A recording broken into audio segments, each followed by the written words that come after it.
Roy Suryo, penggugat ijazah Jokowi mendatangi Komisi 3 dan 10 DPR RI untuk mengajukan permohonan audiensi untuk membahas ijazah Jokowi dan Wapres Gibran Rakabuming Raka. Roy Suryo CS telah menyerahkan surat ke gedung DPR RI untuk mengajukan permohonan audiensi atau rapat dengar pendapat umum terkait dengan polemik ijazah. Materi pertama menyangkut temuan dugaan ijazah Jokowi yang telah dituangkan dalam buku Jokowi's White Paper. Sementara menyangkut Wakil Presiden Gibran Rakabuming Raka, pihaknya akan menyampaikan persoalan menyangkut ijazah SMA yang tengah digugat secara perdata ke Pengadilan Negeri Jakarta Pusat.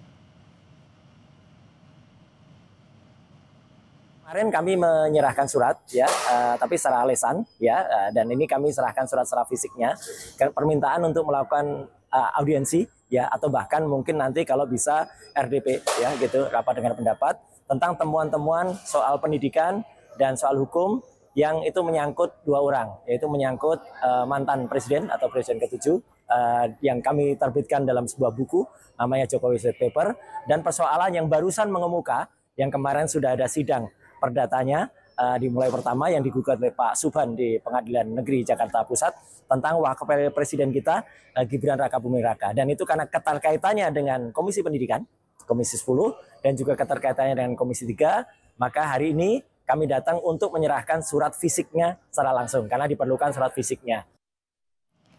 Di program Sapa Indonesia Malam Rabu kemarin, relawan Jokowi yang juga Ketua Umum Rampai Nusantara Mardiansyah Semar menyatakan upaya yang dilakukan Roy Suryo CS ke DPR untuk audiensi terkait ijazah Presiden ke-7 Joko Widodo maupun Wakil Presiden Gibran Rakabuming Raka merupakan bentuk kepanikan dan upaya untuk mencari panggung politik.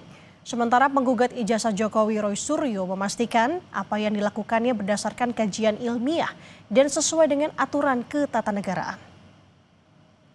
Orang itu kan memang diberikan keleluasan untuk bermimpi, berharap seperti yang dilakukan Roy Suryo CS ya. Karena memang sesungguhnya kan begini, kalau dari substansi soal ijazah Pak Jokowi, soal sekolahnya Mas Wapres, itu memang sulit untuk dibantah bahwa memang tidak ada bukti yang bisa membuat fakta-fakta secara hukum itu apa yang disampaikan oleh Roy Suryo CS. Nah tinggal lagi di tengah kepanikan Roy Suryo CS yang memang saya dengar-dengar sudah cukup bukti ya terkait dengan prosesnya di aparat kepolisian. Ini kan lagi di tengah kepanikan, di tengah ketakutan, berupaya untuk mendapatkan momentum politik untuk mendukung sesuatu substansi yang nihil gitu loh.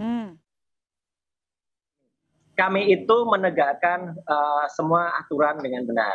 Kami lakukan sudah riset secara ilmiah dalam buku Jokowi's White Paper. Kemudian juga kami membantu nanti Pak Subhan ketika kemudian melakukan gugatan. Itu kami lakukan sesuai dengan jalurnya. Dan sekarang kita kan punya wakil rakyat, Pak. Ya. Kita punya wakil rakyat. Jadi 575 anggota wakil rakyat itu daripada cuma nanti diprotes oleh adik-adik mahasiswa dengan tuntutan 17.8 ya. Kemudian juga mereka tidak kemudian melakukan fungsinya. Mereka kita serahi untuk mewakili rakyat yang benar-benar. Jadi kalau wakil rakyat itu harus ya mereka mengembalikan sesuai dengan komisinya. Komisi 10 ya urusan pendidikan. Ada pendidikan dari mantan presiden yang nggak jelas. Ada pendidikan dari wapres sekarang yang nggak jelas. Jelasnya bagaimana? Itu biar diatur lagi, ya nggak jelas lah. Nanti akan terbongkar. Yang nggak jelas Roy Suryo CS lah. Kemudian Komisi 3 yang juga melihat masalah hukumnya. Jadi itu Mbak Master. Jadi kita tuh benar-benar kembalikan supaya negara ini kembali tertib, nggak usah ada gaduh ya. Gaduhnya nanti diselesaikan. Yang gaduh Roy Suryo CS buat. Kami hari ini di Solo itu juga dalam rangka bedah buku. Ya bedah buku. Besok kami di Jogja juga bedah buku. Gitu ya. Jadi bedah buku secara ilmiah. Dan kami tantang kampus-kampus, ayo lakukan bedah buku secara ilmiah. Ilmiah dijawab dengan ilmiah, buku dijawab dengan buku.